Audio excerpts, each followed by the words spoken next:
நாங்கள் நடுக்குப்பத்தில் தான் வசிக்கிறோம். 30ஆம் தேதி நைட்டு டீ வாங்கலாம்னு சொல்லிட்டு டீ கடைக்கு எங்கள் வீட்டு பக்கத்தில் இருக்க கடைக்கு நாங்கள் பையனை கூட்டிகிட்டு போயிட்டு இருந்தோம். எங்கள் வீட்டு பக்கத்தில் 5 வீடு தள்ளி நாய் வளர்க்குறாங்க. அவங்க வீட்டு நாய் வந்து என்னோட பையனை கடிச்சு அந்த காய் ரொம்ப பெருசாக இருக்குதால எமர்ஜென்சி நான் சொல்லிட்டு ராயப்பேட்டை ஹாஸ்பிட்டலில் தான் கூட்டிகிட்டு போயிட்டு ட்ரீட்மெண்ட் பார்த்துட்டு ஒரு நாள் அட்மிஷனில் இருந்துட்டு நாங்கள் வீட்டுக்கு வந்துட்டோம். ஆனால் என் பிள்ளைக்கு நடந்த போல மற்ற பிள்ளைங்களுக்கு நடக்கக்கூடாது. அந்த நாயை வந்து எங்கேயாச்சும் கூட்டிகிட்டு போய் விட்டுடணும். இல்லையா அதுக்கு என்ன சொல்கிறது, அந்த வீட்டில் இருக்கவங்க அந்த நாய்க்கு பொறுப்பு எடுத்துக்கணும்.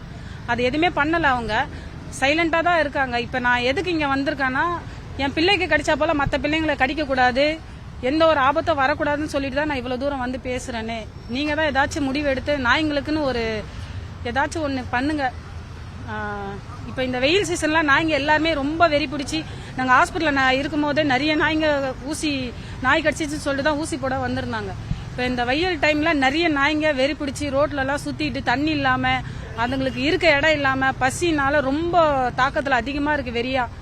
அதெல்லாம் கொஞ்சம் கம்மி பண்ணி நாய்ங்களுக்குன்னு ஒரு இடத்த ஒதுக்கி கொடுத்து அதை பராமரிக்கிற போல கொஞ்சம் அரேஞ்ச் பண்ணி கொடுத்தா நல்லாயிருக்கும். என் பையனை தான் வெளியே கடிச்சிருக்குது, மீதியெல்லாம் வீட்டுக்குள்ளேயே தான் அது கடிச்சிருக்கு.